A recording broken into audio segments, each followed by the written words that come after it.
Wat ik tot nu toe heb laten zien, was heel veel materiaal speciaal gekweekt voor Phytophthora-resistentie.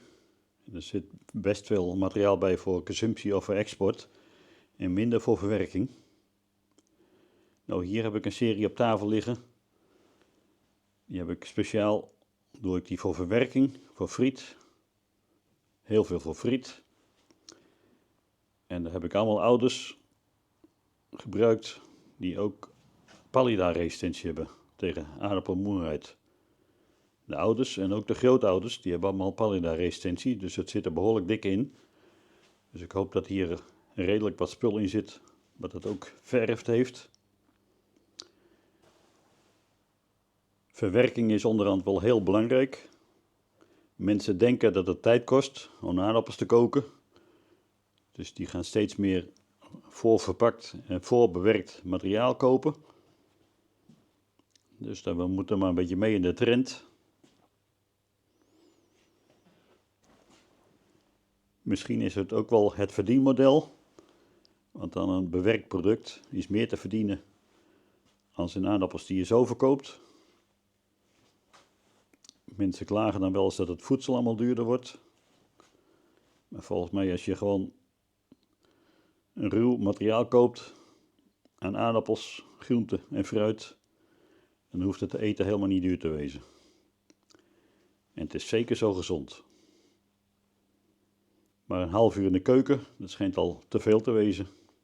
Nou, waar gaat het nou om in het leven? Maar we zijn liever met andere dingen bezig.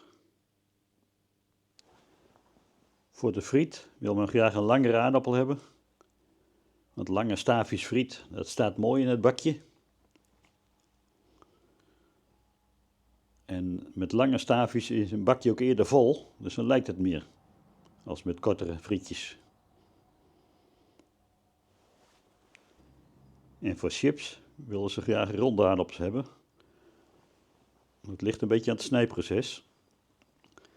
Want met zo'n ronde begin je natuurlijk met kleine chipjes. In het middenstuk is prachtig.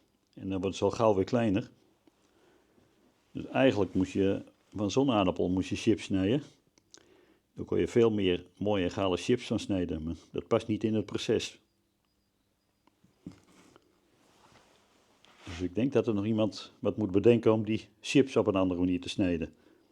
Dan kun je veel rendabeler en meer chips snijden uit een langere aardappel. Het is hier onderhand nog maar een graad of 4.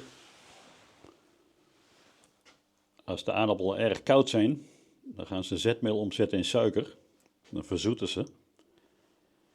En dan bakken ze minder goed friet. En dan kan dat wel, dat kou opslaan. Maar dan moet je ze, voordat je ze gaat bakken, eerst weer een paar weken opwarmen. Dat die suikers weer omgezet worden. Dat je weer mooi friet krijgt. Maar nu heb ik hier een paar klonen liggen waar ik mee gekruist heb.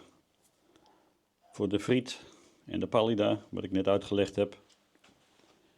En die ga ik nu eens even zo koud in de frietpan gooien. En nu verwacht ik dat ze wel beter bakken als de oude rassen. Want daar ging dat niet mee. Maar we zijn onderhand zo ver opgeschoten met de veredeling dat ze zo uit de kou vandaan gebakken kunnen worden. Als ik zo voor mezelf friet bak, dan snij ik ze gewoon even met de hand. Dan hoef ik ook geen apparaat schoon te maken. En ik schil ze ook niet. Een uur terug lagen ze nog bij 4 graden Celsius. En ik bak er nu prachtige frieten van.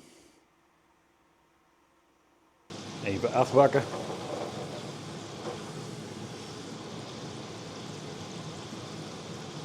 Op ongeveer 180 graden. Alle voedingsstoffen zitten hierin. Een beetje zout en peper, zwarte peper. Een stukje vis erbij.